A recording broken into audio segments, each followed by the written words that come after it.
بسم اللہ الرحمن الرحیم۔ السلام علیکم ورحمۃ اللہ وبرکاتہ۔ اللہ تنگی کے بعد آسانی اور فراخ بھی کرے گا۔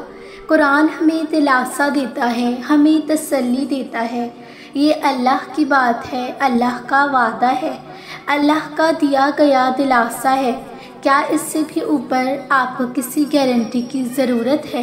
نہیں نا، کیونکہ جو فیصلے رب کے ہوتے ہیں ان فیصلوں پر سر جھکایا جاتا ہے، قبول کیا جاتا ہے۔ یہ ہمارے ساتھ کے لیے بہترین ہوتے ہیں۔ ہماری ساتھ کو سنوارنے کے لیے ہمارا رب ہم پر مشکل پریشانیاں، آزمائشیں ڈال دیتا ہے، اور اس پر ایک ہی شرط ہے، صبر اور نماز۔ بس صبر وہی کرتے ہیں جن کا یقین رب تعالیٰ پر پختہ ہوتا ہے۔ حالات انسان پر تنگ ہو جاتے ہیں، اچانک زندگی آپ پر ایسے تنگ ہو جاتی ہے جس کا آپ تصور ہی نہیں کر سکتے۔ آپ خود کو کبھی ایسی حقیقت کی طرف آنے ہی نہیں دیتے کہ کبھی آپ پر بھی زوال آ سکتا ہے۔ وقت کے پہیے جب ایک دم بدل جاتے ہیں تو انسان دو طرح کا رویہ اختیار کر لیتا ہے، یا تو ہوش کھو بیٹھتا ہے یا تو ہوش میں آ جاتا ہے، اور جو ہوش کھو بیٹھیں ان کا ایمان جاتا رہا، اور جو ہوش میں آ جائیں ان کے دلوں میں سرنڈر کیا جاتا ہے۔ ایسی صورت میں انسان حیران ہوتا ہے کہ میں بھی ایسے حالات برداشت کرنے کی صلاحیت رکھتا تھا۔ اللہ تعالیٰ پر اس کی برداشت سے بڑھ کر تکلیف نہیں ڈالتا، وہ آزماتا اسے بھی ہے جو اس سے بہت دور ہے، اور اسے بھی جو اس کے بے حد قریب ہے۔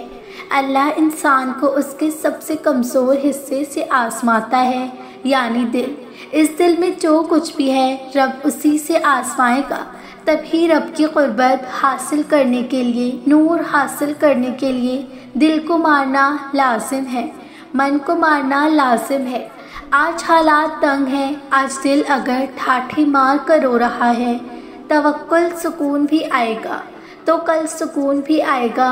آنے والا کل آج کے ہر طرح کے حالات کو آسان کر دے گا۔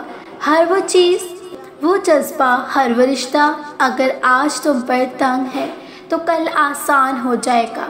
وقت تمہارا پہیہ پھر سے بدلے گا، بس صبر کرنا لازم ہے، اللہ سے مدد طلب کرنا لازم ہے۔ ہر شخص ایک نہ ایک طرف متوجہ ہو رہا ہے۔ ہم نیکیوں کی طرف دوڑو، تم نیکیوں کی طرف دوڑو، جہاں کہیں بھی تم ہوگے اللہ تمہیں تھام لے گا۔ اللہ تعالیٰ ہر چیز پر قادر ہے۔ ہر شخص کسی نہ کسی سے متوجہ ہو رہا ہے۔ یہ آج کے دور کی ہی بات ہے۔ ہر ایک اپنا اپنا نصب العین مقرر کر رکھا ہے۔ ہر ایک خاص سمت رکھتا ہے جس پر وہ چلنا چاہتا ہے یا چل رہا ہے۔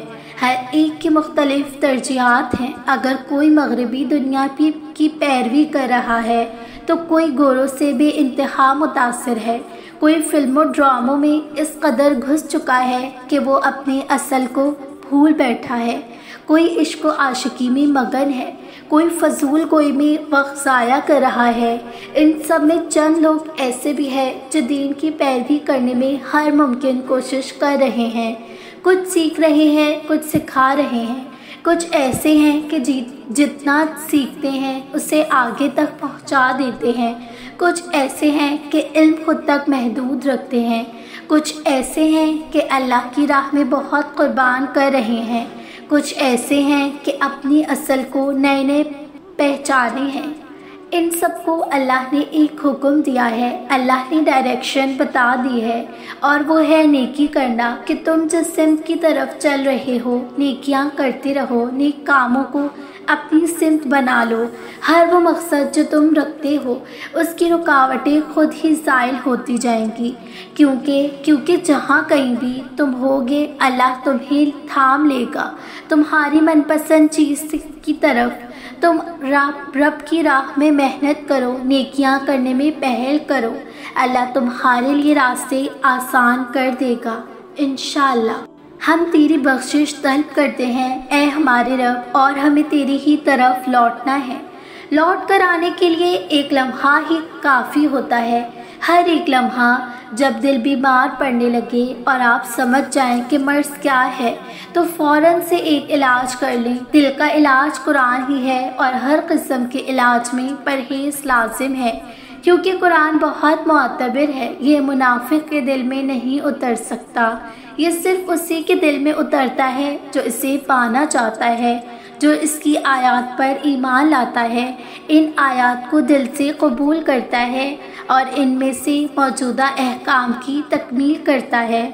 اسی کے دل پر نور اترتا ہے۔ جب ایک دم سے انسان کو خود کے بارے میں معلوم پڑتا ہے تو وہ شاکڈ ہو جاتا ہے جب اسے خبر ہوتی ہے کہ وہ کس مقام پر کھڑا ہے جب وہ خود کو اذیت دینے کی تیاری کر رہا ہوتا ہے، یا یوں کہہ لیں کہ وہ خود سے متفر سا ہو جاتا ہے۔ اسے لگتا ہے سب بے فائدے تھا۔ انسان کی عظمت کا ذکر قرآن میں بھی ہے تو کیوں انسان خود کو خود سے کمتر سمجھتا ہے؟ حالانکہ تمام رتبے تو اس بلند رتبے ذات کے پاس ہیں، وہ جسے چاہے جس مقام پر رکھے۔ انسان کون ہوتا ہے اپنی ہی ذات کو بے معنی یا گھٹیا کہنے والا؟ توبہ کے 4 مراحل ہیں۔ پہلا مرحلہ گناہ کو گناہ سمجھنا۔ ہم میں سے بہت سے لوگ پہلے تو گناہ کو گناہ سمجھتے ہی نہیں ہیں، اور کچھ تو ایسے ہیں جنہیں سب معلوم ہوتا ہے لیکن پھر بھی اس طرف توجہ ہی نہیں دیتے۔ دنیا جہاں جائے جو کرے لیکن جو گناہ ہے وہ ہے۔ اسلام میں کسی بھی قسم کے گناہ کے حوالے سے کوئی ڈھیل نہیں۔